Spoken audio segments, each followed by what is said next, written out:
Is it just me, or has a lot of new music that's been coming out lately not been hitting the same? Artists who once sounded authentic and pushed creative boundaries now sound boring, repetitive, and bland. We live in a world where the media and corporations have so much control that the goal of this new music isn't to be creative or authentic as it used to be, but rather to try and squeeze every last dollar out of the art possible. Industry plants, year-long album rollouts with millions poured into promotion and tours raking in millions from ticket sales. Not only the music, but the shows also feel forced and overly commercialized, hurting the actual quality of music and live performances. Fans pay their hard-earned money to attend a music festival where the DJ isn't doing anything except playing a pre-recorded set, and then you have a rapper walking around the stage screaming at the top of his lungs. But just like with every dark age, it's only a matter of time before someone comes around and flips the system upside down.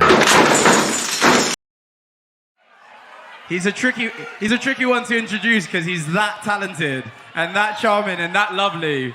This man, Fred again. Crazy. Before we talk about how Fred again outsmarted the entire music industry, let's spin back to the beginning, where it all started. Typically, those who come from a wealthy background don't pursue music as a career but pursue more stable, higher-paying career paths after affording a necessary education. They often become doctors, lawyers, bankers, etc., following in their parents' footsteps, succumbing to the pressures put upon them to be successful like their parents. Rarely do you see a case like Fred's. Born in South London, Frederick John Philip Gibson was not only born into a wealthy family but one with ties to English royalty. His father was a King's Counsel barrister, a very prestigious position appointed by the monarch to serve the British Crown. His grandfather was a knight commander, and his great-grandfather was Shane, the 3rd Baron O'Neill, a decorated British Army officer and member of the aristocracy. But regardless of his upbringing, music was always the focus for Fred, even as a child. I started playing the piano when I was, 6 or something, and then the drums when I was 8, and the guitar when I was 9, and they've been... Fred attended Marlborough College for boarding school, one of the most prestigious schools in the UK, and when he turned 16, he started attending Trinity College, also a very prestigious university known for its focus on traditional classical music. It was here that Fred first began to differentiate himself from his peers and push creative boundaries that didn't fit in at a classical music school. While Fred's peers were focused on playing classical and traditional styles of music, Fred was more interested in different styles of music. Yeah, no, I also really enjoyed being... I was like the rebel guy at college, which is not a role I usually play. But there, because I would bring in my friends who are rappers and stuff, and I'd play a piece for tuba and someone rapping, they'd be like, "This guy's ridiculous. What's he doing?" And people would just be. I quite enjoyed being provocative like that. Even though Fred considered himself a rebel at Trinity, his time there wasn't a complete waste, as he was able to develop a creative discipline that would go on to help him when making his music. I've always felt that the one thing I really loved and took most from classical music college was the discipline of these guys who were trying to be one of 3 solo violinists in the world. And these people would be practicing 12 hours a day until their fingers couldn't play anymore. That I really want to apply that to this side of stuff. However, it eventually got to a point where Fred couldn't take it anymore. His musical interests were just so different from what was being forced on him at college that he had no choice but to call it quits. Graduate? Did you graduate? I didn't graduate, no. I left after a year and a half. But he wasn't a college dropout without a plan. While at Trinity College, in his free time, Fred would go and volunteer at a cappella group run by none other than the iconic producer Brian Eno. For those who aren't familiar with Brian Eno, he essentially invented the ambient music genre and is considered one of the greatest producers of all time. Fred was very lucky to get this opportunity, and he took full advantage of it, developing a relationship with Brian Eno, utilizing him as a mentor. After the cappella group sessions, Fred would often stay back and work on side projects with Brian. And then I'd just hang after the sessions with Brian, and I'd start to help him with his music, and he'd start to help me with my projects. So when Fred dropped out of Trinity, he immediately began working on a record with him. It was through Brian that Fred learned a certain method of making music. Not letting any conformity into the process, but just pure creativity. is he's so like, he actually exists kind of out of the industry. Like he just does his own thing. He goes to the studio, he works on the things, he paints most of the time, he works on the things that cross his mind. He'll spend a whole year trying to evolve some new sort of science thing almost as much as he will a music thing. At this stage of his life, Fred began his career as a producer, going by the name Fred Gibson. His first production credits were on Brian Eno's albums Someday World, released in 2014, and High Life, released a couple of months later. Using what he had learned from Brian, Fred began writing his songs on the side. Fred, 16 at the time, with the help of his 18-year-old brother, who became his manager, began cold emailing A&R similes he had made at school. The similes did attract a few labels, leading to meetings, however, nothing came out of it. Second Symphony, we got a few contacts of people who, a few labels had hit us up about it, but then when you go along and they say, right, so it's really funny to me now to think like the idea of like 16-year-old me and 18-year-old my brother, who was and is my manager, going into like these labels to pitch them this thing that is like a concert that we can put on once every few months. We got like 20 grand in like getting like donations from funds and stuff. Like it's a 50-piece orchestra. Like it's the most unviable commercial prospect. And I just remember like talking to these A&Rs and being like, he seems like he's not quite like getting it. Fred was at a crossroads. All his life, he had been surrounded by the classical, traditional style of music, but what he really loved was hip-hop. Most artists stick to one genre or style of music for their entire career. The industry likes to pigeonhole artists with labels and categories. Luckily, Fred isn't like the majority. Roots Maneuver, not long after I worked with Brian, who's like the UK, he's like the UK godfather of hip-hop. The thing that felt slightly newer was the pop stuff, actually. With the help of his brother, Fred got in touch with some pretty big pop stars and began producing songs for them. Fred was producing for Ellie Goulding, Demi Lovato, Shawn Mendes, and many more. I don't know about you, but I was pretty surprised during my research for this video when I found out that Fred is responsible for some of the biggest pop hits from the late 2010s.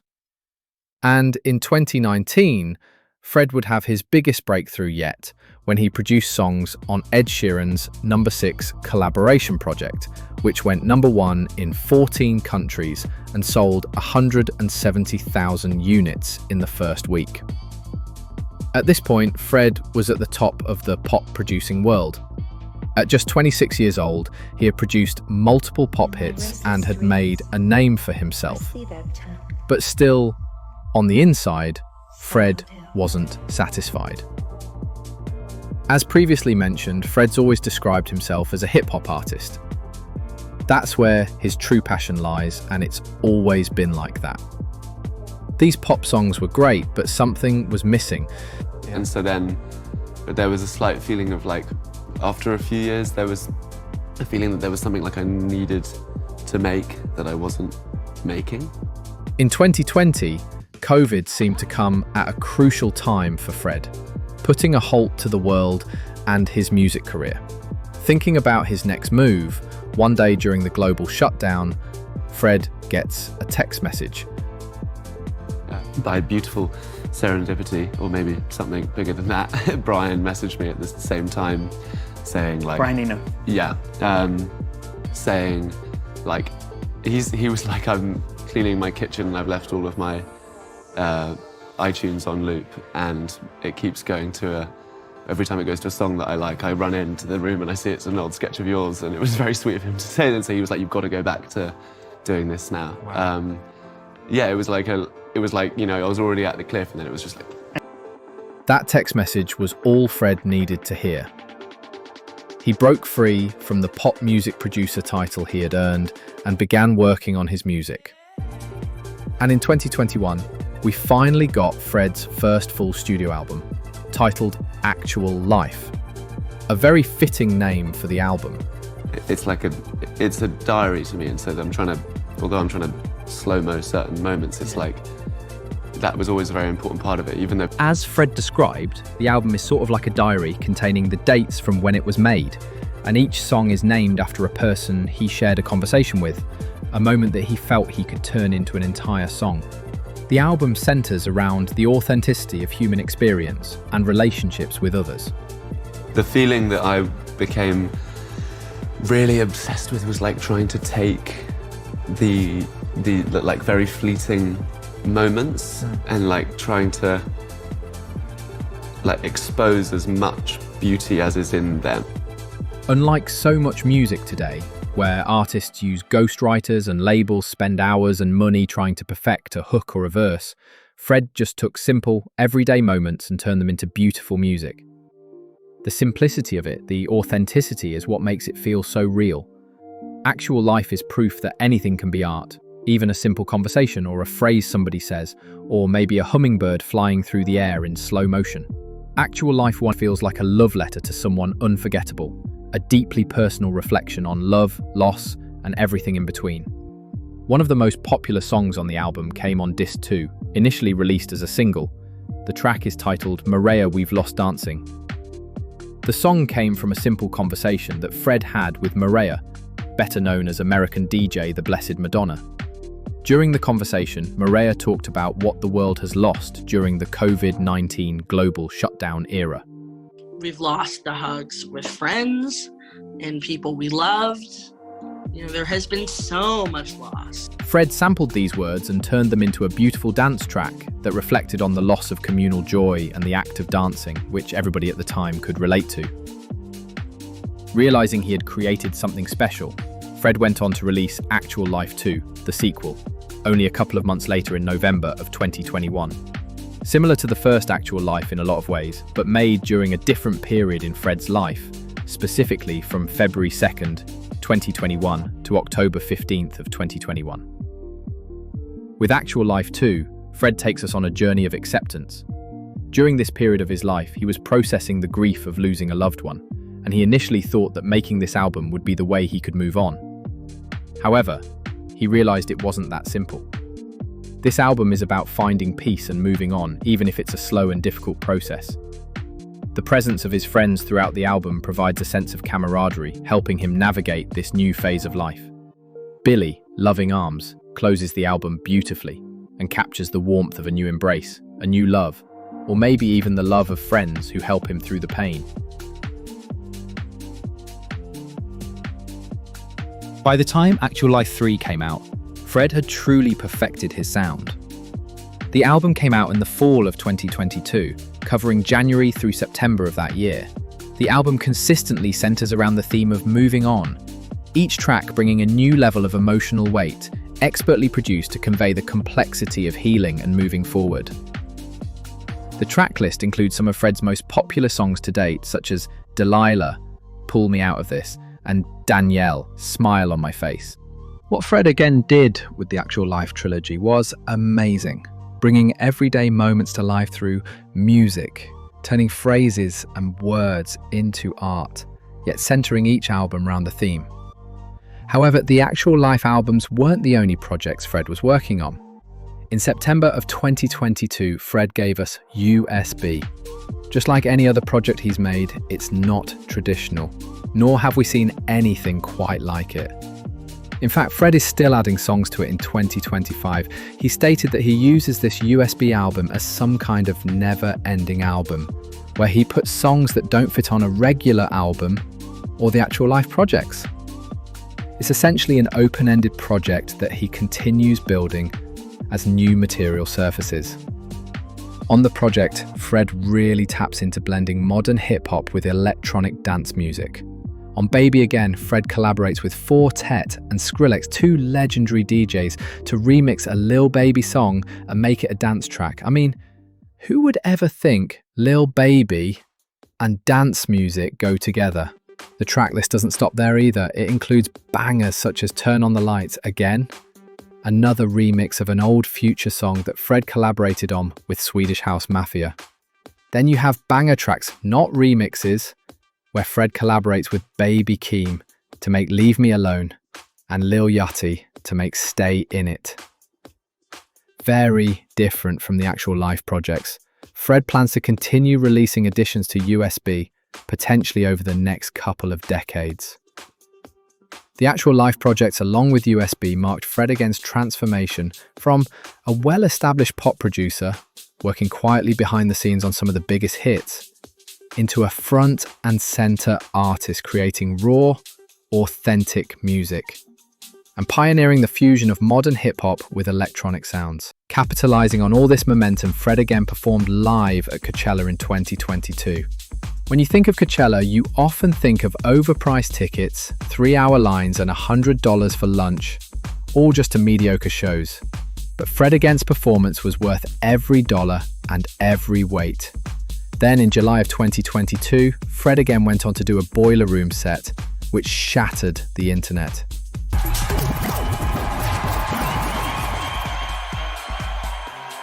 First time in a long time, no disrespect to anyone else, but where a DJ set had become the talking point in areas outside of the community.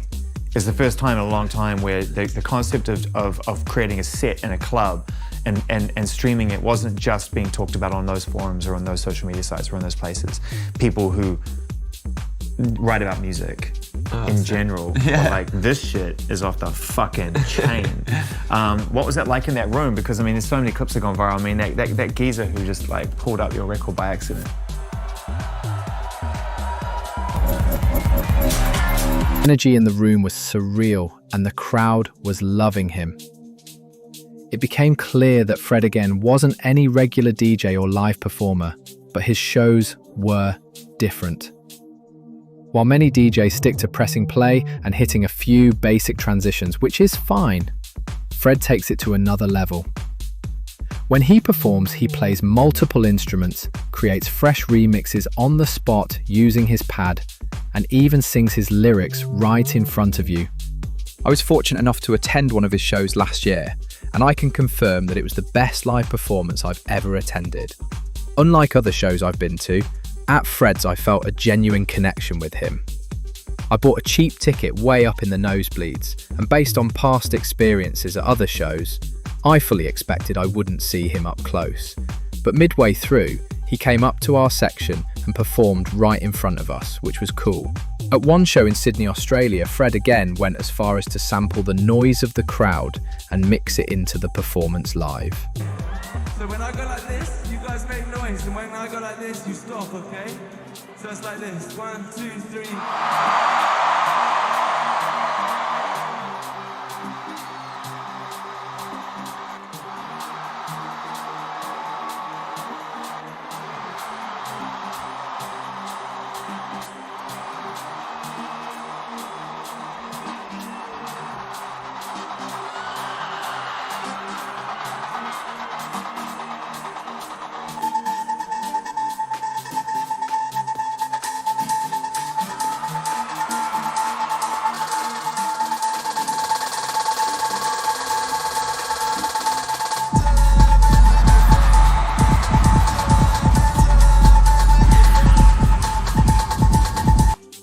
So that being said, if you ever have the opportunity to go to a Fred Again concert, go. As I mentioned at the beginning of the video, a lot of music that's been coming out, along with a lot of performances at these huge festivals, feels so commercialized. Helicopters out of the sky, gigantic items covering the whole stage, everything backed by so much money, it feels like it's all for the photo, all for the social media. There isn't an actual connection made with the audience through the music. But with Fred Again there is. The raw, authentic energy, combined with his pure talent, truly creates a whole new experience for the audience and a connection that can be felt by everyone by the end of the night.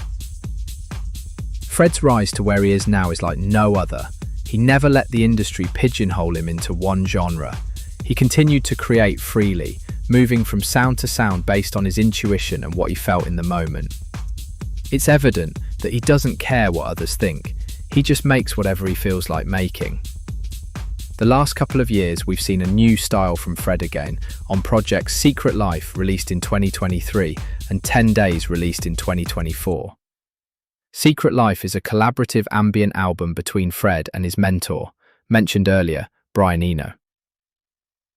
10 Days is Fred's fourth solo studio album. It's meant to reflect a sequence of 10 songs about 10 days, inspired by intimate, fleeting moments in his life. So what's next for Fred? Well, we know that he doesn't play by any of the rules, so we can't know what to expect for sure. For the past year or so, he's been on his Places We've Never Been tour, going to countries all over the world, and is currently doing some shows in Europe this September. If you go to his Instagram, his bio says that he is currently working on new music for his never-ending USB album, so we can expect some additions to that shortly. As for his next studio album, I'm excited to see where Fred takes us.